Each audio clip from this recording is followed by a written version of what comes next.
Hi everyone, welcome to my 5th video in my economics basics series.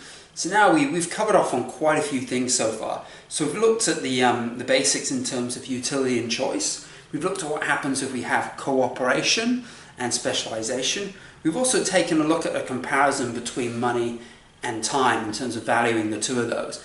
And in our previous video we actually looked at what happens when we've got a larger population and there's a lot more people operating and doing things and working together and how that can be done. So today I'm going to touch on something quite interesting. I'm going to talk about money, starting to head towards demand and supply. Again, we've kept off that for a while, still going to keep off it for a little bit longer, but we'll start with the first thing, and that is money. Okay, so what do we mean by money? And so we've got to have something that doesn't, rot or deteriorate like we have with fruit, for example, we talked about in the previous video. You can't really use a banana as a currency because it doesn't last long, it's not durable. We can't use things that are big and large because you can't transport them and they're not portable and move them around. We also can't use things that we can't divide in one way or another, that can't be split. And also we need to have a certain consistency so they're recognizable. So what do we have? You go back a long way. I'm not going to go into the history of money today, but we've got small pieces of metal. That's right, there's little things in your pocket, these little things called coins. Gold coins, silver coins, bronze coins, and so on. So what's good about coins and how are they useful and why they could be used as a form of currency or as a form of money? First of all, they're tough, they're strong, and they're durable. They're not going to go off in a week. They should last you a very, very long time.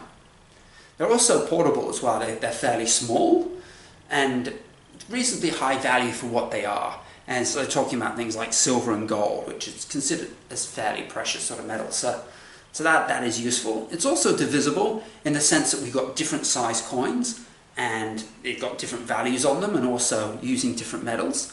And also as well, it's something that's recognizable. So you're going to go somewhere and everybody knows what you mean by a gold coin or a silver coin and things like that. People won't get confused like, okay, how many bananas should I have, or how many pieces of wood should I have, or how many apples and stuff like that. It's something you can recognize. And also as well, for a currency to work, it needs to have value in its own right as well. So we're looking at metals and stuff, and metal can be used in a lot of different things. In the picture here, we've shown that it can actually be used in a circuit, in a computer board circuit, so it can be put in there. Like metals as gold and silver and all can be as jewelry and things. So they have value in themselves. So it's not something that's completely just dedicated as something for exchanging, as currency in its own right. So having a value has some significance. There's also problems with it as well. Like you can't just get money, it doesn't just fall out of the air. Like we're talking about this metal, gold and silver, and all of this needs to be mined, it needs to be obtained. And all of that requires time and money and effort and all of that. So it makes it rather difficult. So it gives us the question of, is it actually worth the time and energy obtaining this money, this gold, this silver, to use as a currency, given the amount of effort that we put in terms of advantages of trade? Because remember, if we go back and we don't have a currency and we're trying to trade, again, it becomes very, very difficult because of all the various potential things in barter trade you could be dealing with, And also, as well, if we don't have trade at all, which people are just collecting and picking from the pile when it's collected, hasn't proven to be successful either. So who looks after the money and who controls the money? I think that is the big question, right? So if we've got all this money and silver and all of this, someone has to come in and someone has to look after it. So you'd have a banker of some sort, or you'd have mints and all that producing all this currency. So what do they do with that money? So they have to gauge a particular value for that. And it gets a little bit more complicated, and we talk about controlling money supply and all that, so we're going to keep it fairly basic at the moment. So in the sense that their role is just to produce the money. And in order to do that, you need some sort of authority to be in charge. So you'd have a central bank that we have now. We can have governments in control of the central bank. Sometimes that's not the case. But you need some sort of authority in place to do that in order to have a currency. So I'm going to talk about authority in my next video a little bit more, so I'm not going to touch on that now. So what about notes, you say? I've been talking about coins and stuff. Most people that are walking around, they don't have a whole load of coins with them because they are reasonably portable, but not excessively. You get quite a whole load of notes within your wallet. You know, you could have 50, 100, 200, whatever notes. Whereas in coins, the amount of value that goes up to is fairly low. So they are more portable in terms of notes. So what is a note?